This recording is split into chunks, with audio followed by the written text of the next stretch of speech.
Welcome to another edition of the Vintage Vegas 9 Ball. Coming to you again from Las Vegas, Nevada. It's another beautiful day here in fabulous Las Vegas. Without further ado, let's get to the Vegas Vintage 9 Ball for today. First card is a Neon Deion Sanders. This is Deion Sanders. Of course, he would begin his career as a Yankee, but since he was playing football for the Atlanta Falcons, the Yankees traded him to the Braves, and he would be on some of those World Series Braves teams in the mid-90s.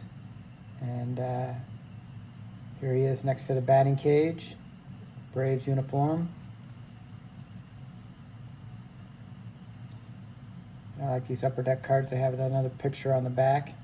Looks like Deion here pointing out to somebody in the stands. And Deion Sanders. Of course, he's now the coach of the Colorado Buffaloes. And great NFL player, Hall of Fame NFL player, and kind of a fourth outfielder, speed guy for baseball. Played for the Braves and the Yankees and the Reds later on in his career. Deion Sanders. Put Deion on the stand. Next card is a Gary Sheffield rated rookie. Of course, Sheffield was a great player for the Brewers early in his career, and he would play for some other teams later on. And Sheffield was a great hitter during his time, and started as a shortstop, and kind of later would move around the diamond. But yeah, Gary Sheffield, Hall of Fame player, close. He has credentials, Hall of Fame player, several-time All-Star, Gary Sheffield. Next player is Oscar Gamble. Of course, being from Las Vegas, we always love Oscar Gamble. He had one of the greatest afros of the era, and he was originally drafted by the Cubs and was supposed to be the next greatest thing, but never really developed. He didn't really have a defensive position. So he could always hit for power, but he could never find a place to play defensively. Thus, he kind of bounced around as kind of a pinch hitter and fourth outfielder, DH type player. But yeah, had big time power, and definitely had the best afro of the era, Oscar Gamble. We'll put him on the stand in front of Vegas Stiltskin. The next player is the Sarge, Gary Matthews. Here he is with the Giants early in his career. He would later go on to play with the Phillies and then get traded to the Cubs in the mid 80s. And the Sarge, Gary Matthews, and his son, of course, Gary Matthews Jr. would play in the league as well. But this is Gary the Sarge Matthews. Used to always love how he'd run down to first base, flip his helmet off, and around the bag. And a real hard-nosed player, Gary Matthews. Put him on the stand for his time with the Cubs. Sarge. Next player is Rick Monday. Rick Monday here with the Cubs. Of course, he's famous for that incident in Dodger Stadium where he rescued the American flag. A couple of clowns ran out onto the field and tried to burn the American flag. And Rick Monday swooped in and stole the flag and saved it from being burned. So he'd later get traded to the Dodgers after his time with the Cubs. And he's now an announcer for the Dodgers. But he was always a good ball player, all-star caliber ball player for the Cubs, and later on the Dodgers. But always be remembered for saving the American flag at Dodger Stadium. Rick Monday. Put him on the Cubs stand.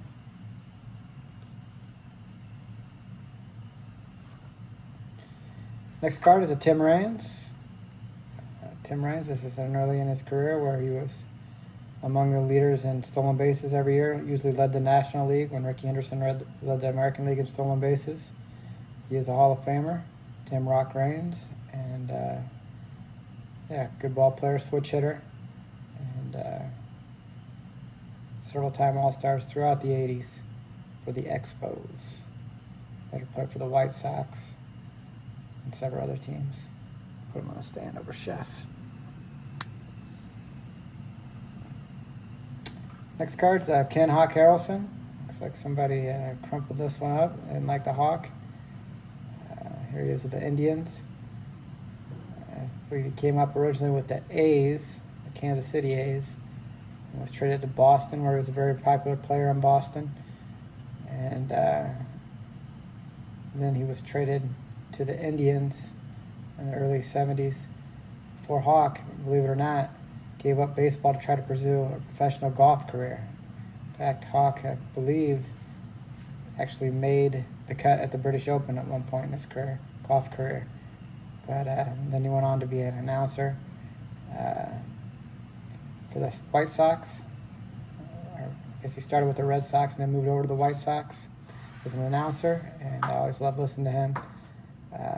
Call teams very kind of a homer, but that's what you want out of your announcer in my book. I want him to root for the team. And had his catchphrase, "Put it on the board, yes, and mercy." And I always loved watching him do his broadcast for the White Sox. Ken Hawk Harrelson. Put him in front of Dion. Love the Hawk. Next card is a 75 Bert Blyleven. Bert Blyleven's a Hall of Famer. I think he won 300 games. And here he is blowing a bubble in the dugout. And kind of always an underrated pitcher in my book. He always was among the league leaders in wins every year. And so always gave his team a good chance to win the ball game. And yeah, Bert Blyleven. Here he is in the 1975 Topps. And yeah, I always enjoyed watching him pitch.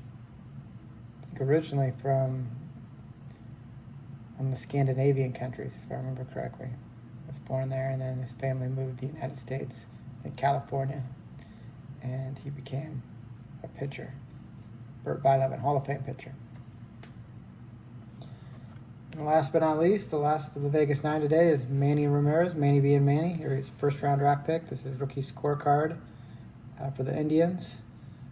Manny would go on to have a Hall of Fame career for the Red Sox and the Dodgers.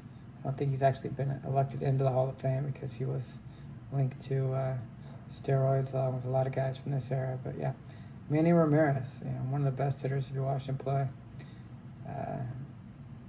One of the best hitters of the early 2000s, late 90s. Manny Ramirez. All right, guys, we appreciate you watching.